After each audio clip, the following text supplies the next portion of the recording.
Hello friends, welcome to a new Swatch with me video. Today we will be swatching my watercolors. I have been meaning to swatch these for a long time because I don't use them and I avoid using them. I chicken out because I don't know what the colors are. They are very deceiving in the pan. I have this 50 color set, like watercolor set, and I would like to swatch it. So this is the time, this is the video for it.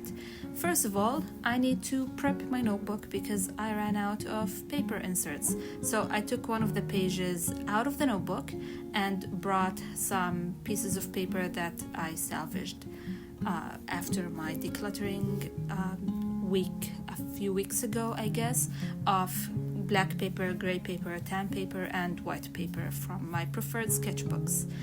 So I sized them up to the size and then cut all of them with my paper cutter, then also traced these circles to hole punch accurately and hole punched all of those. And this is how I prep paper to go inside of my ring-bound swatch book. And the reason I do that is obviously because I need to put all these paper colors in one place, so this is the best solution. Now I'm trying to find my stencil. This is a calendar stencil, and this is what I use to create the sections where I'm gonna swatch the colors of paints or markers, etc.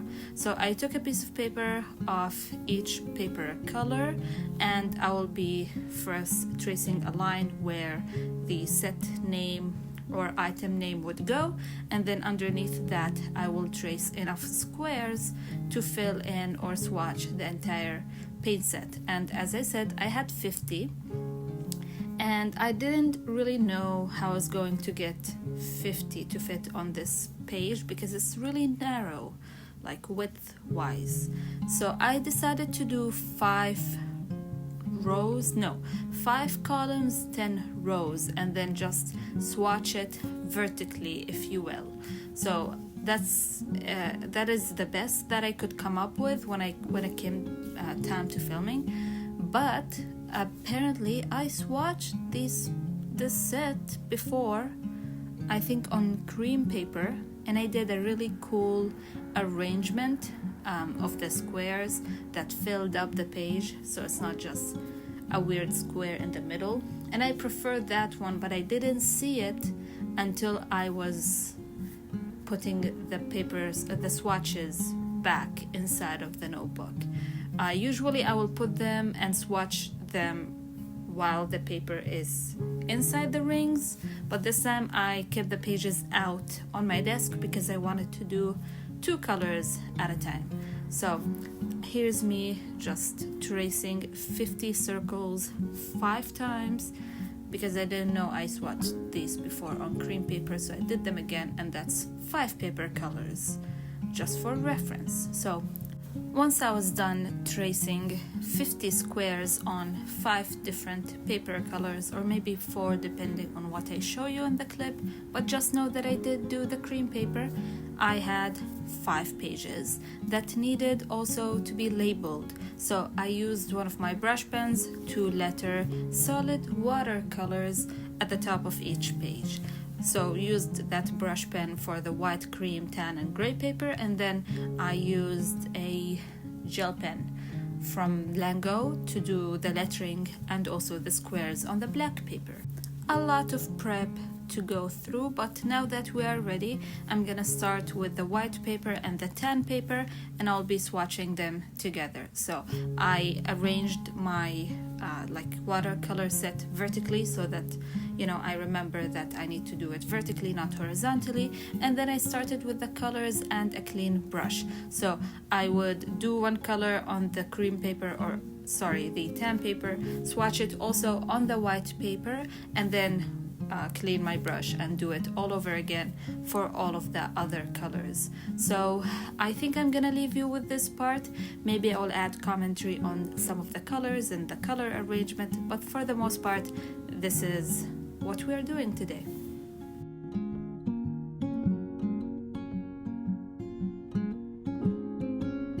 I actually decided to do it as part of my Stash Smash challenge, which the premise of is basically avoid using gouache paints and avoid using acrylic brush pens.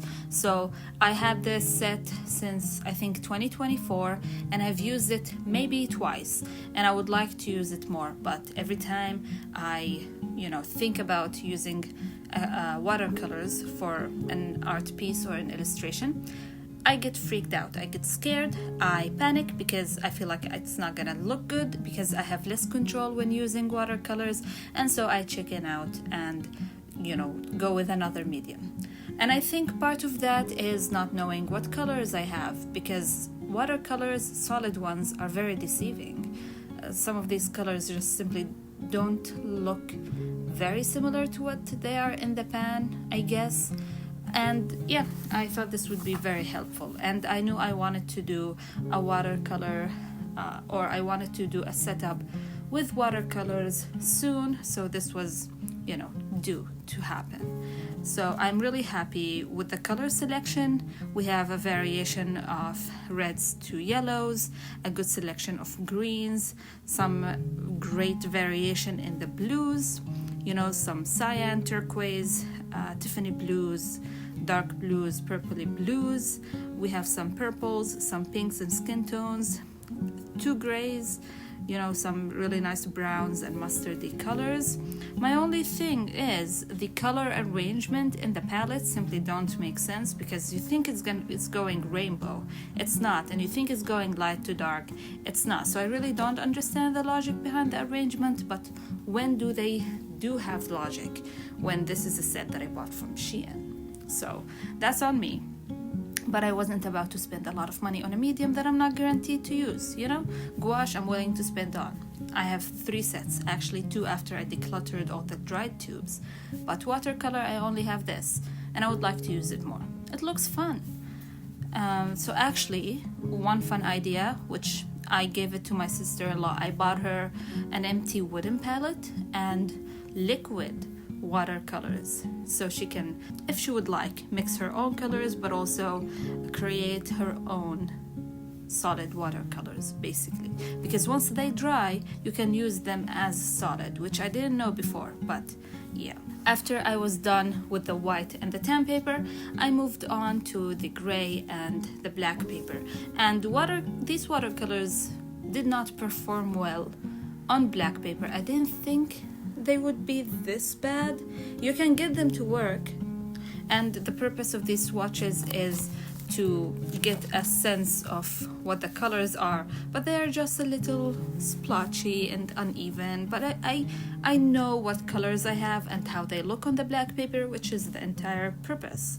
And yeah, I don't think I'll use watercolors on black paper, but if I ever need to, I have them swatched. I'm also a completionist, so this satisfies that part of me, hence why I'm swatching it on 5 paper colors. Let's hope I don't add, actually that's a useless hope, because I am planning on adding a few new paper colors to bullet journal on, which means I'm gonna be having to do a lot more swatching of the same sets that I've swatched previously, which is such a joy.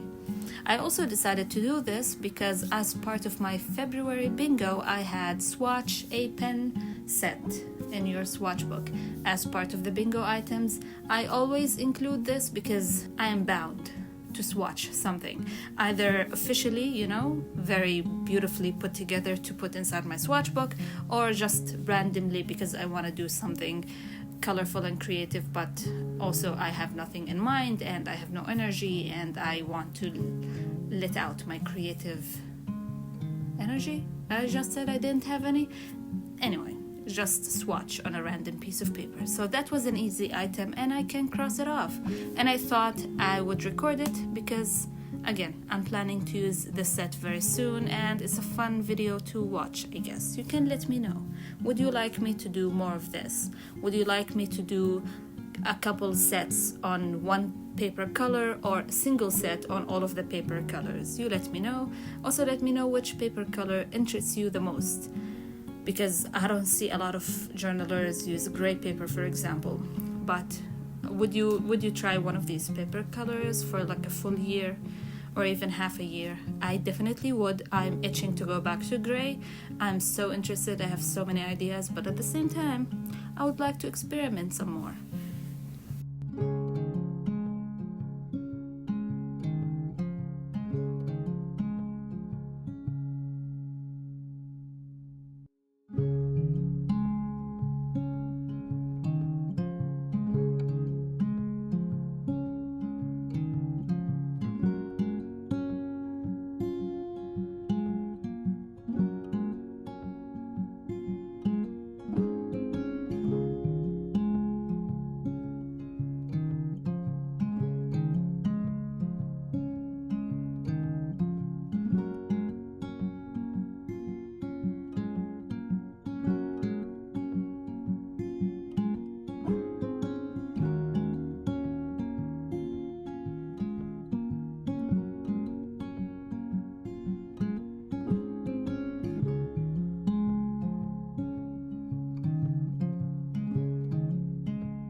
Alright, this is all of the paper swatches that I created today. I didn't show you the cream because, well, I don't really use cream paper often, but I needed it for reference, so I did it off camera. 4 times is enough, but now it's time to put it inside the ring-bound sketchbook or swatch book, and here's me realizing I have done this before on the cream paper.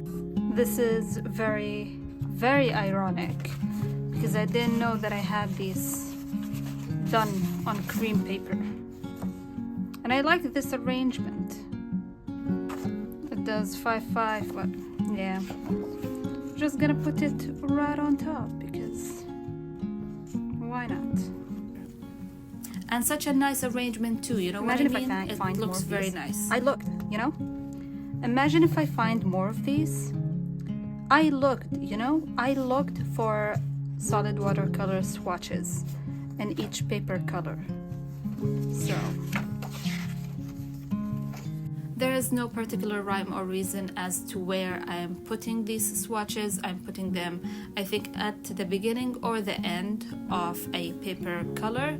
That's how I have it now in my swatch book. I am interested to organize it somehow, either by medium or by paper color. I'm still not sure. So if you have any ideas or if you would like to see that process, let me know in the comments, and put a paintbrush or some other related emoji in the comments to let me know that you've got to the end. But this is it. Once I put all of the swatches, I'm gonna flip through the notebook just for your satisfaction. It's fun to see all of the pen swatches that I've had so far, especially since they are somewhat cohesive, you know, same lettering style, same box size, etc., etc. Thank you so much for watching. I hope you enjoyed it, and I will see you in the next one.